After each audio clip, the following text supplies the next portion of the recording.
Goto, satu nama besar di dunia teknologi Indonesia. Tapi sahamnya ini mau kemana sih? Bakal terbang ke bulan atau malah ya nyungsep? Nah, hari ini kita bakal coba bedah dua cerita yang beda banget soal masa depan Goto, semuanya berdasarkan data yang ada. Saham Goto ini sekarang kayak lagi di persimpangan jalan nih. Kanan kirinya tuh beda banget. Di satu sisi ada lampu merah yang nyala terang, sinyal bahaya. Tapi di sisi lain kok kayak ada jalan tol mulus yang menjanjikan pertumbuhan. Yuk kita coba telusuri kedua jalan ini. Oke, jadi begini rencana kita. Pertama, kita lihat dulu sinyal-sinyal bahaya dari sisi teknikal. Terus, kita ganti kacamata, lihat cerita bagus dari sisi fundamental bisnisnya. Nggak lupa, kita intip juga gimana Goto kalau dibandingin sama kompetitornya. Terakhir, baru deh kita tarik kesimpulannya. Oke, kita mulai dari sisi yang bisa dibilang agak pesimis dulu ya. Kita bakal lihat apa kata grafik dan angka-angka pergerakan harga sahamnya. Murni dari sisi teknikal nih. Dan langsung saja ini dia kesimpulannya. Kalau kita lihat ringkasan teknikal harian dari investing.com, rekomendasinya wow, bukan cuma jual tapi jual sangat kuat. Tegas banget ya. Nah, yang bikin ini menarik itu, lihat deh tabelnya. Jomplang banget. Coba perhatikan bagian rata-rata pergerakan. Ada 12 sinyal dan semuanya bilang jual. Nggak ada satupun yang bilang beli. Ini artinya, baik dalam jangka pendek maupun panjang, tren harganya itu lagi nunjuk ke bawah. Kalau kita gali lebih dalam lagi, indikator-indikator teknis yang populer kayak RSI, MACD, Williams persen R, semuanya kompak bilang jual. Nggak usah pusing sama istilahnya. Intinya sederhana. Momentum saham Goto ini lagi kuat-kuatnya bergerak turun. Titik. Oke, itu tadi cerita dari sisi grafik dan tren harga. Sekarang, coba kita lupain dulu grafiknya sejenak. Kita intip dapurnya Goto. Lihat gimana sih kinerja bisnis mereka yang sesungguhnya. Dan ceritanya beda banget loh. Ini dia angkanya, 2 triliun rupiah. Ini adalah angka EBITDA yang disesuaikan dan untuk pertama kalinya dalam sejarah, angkanya positif untuk setahun penuh. Gampangnya gini, ini tuh nunjukin kalau operasional bisnis inti mereka akhirnya mulai menghasilkan untung. Sebuah pencapaian yang luar biasa besar dan jadi tanda kalau Goto lagi di jalur yang benar.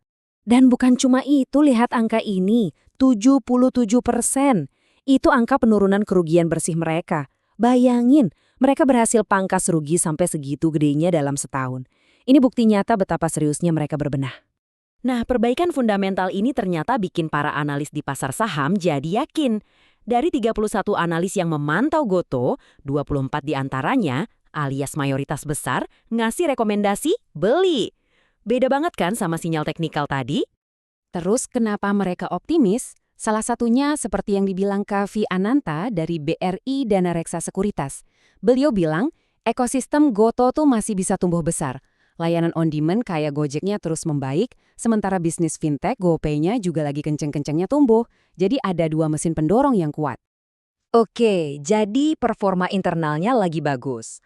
Tapi kan Goto nggak sendirian di pasar. Gimana kalau kita sandingkan Goto dengan para raksasa lain di Asia Tenggara? Yuk kita lihat perbandingannya. Kalau kita pakai salah satu metrik valuasi namanya price to book value atau PBV, ini menarik banget. Gampangnya, PBV ini membandingkan harga saham dengan nilai buku aset perusahaan.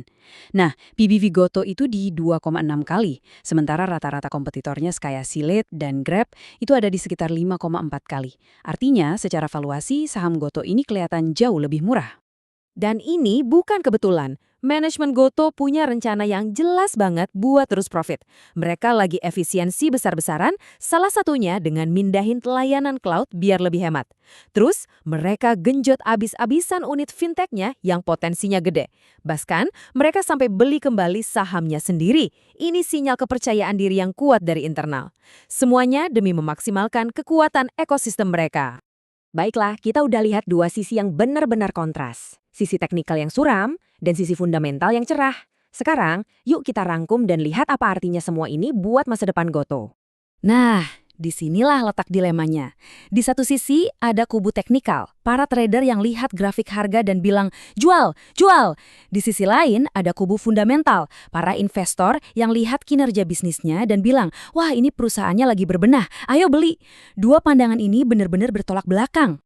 Oke, sebelum kita masuk ke pertanyaan penutup, ada satu hal yang penting banget untuk diingat. Analisa yang kita bahas hari ini sifatnya murni untuk informasi dan edukasi ya. Ini sama sekali bukan anjuran untuk membeli atau menjual saham. Keputusan investasi itu sepenuhnya ada di tangan Anda, jadi pastikan selalu lakukan riset mendalam sendiri. Jadi, semua ini membawa kita ke satu pertanyaan besar. Dengan data teknikal dan fundamental yang saling berlawanan seperti ini, kira-kira faktor mana yang pada akhirnya akan jadi penentu nasib Gotoh ke depan? Apakah sentimen pasar jangka pendek atau kinerja bisnis jangka panjang? Nah, itu pertanyaan yang menarik untuk kita pikirkan bersama.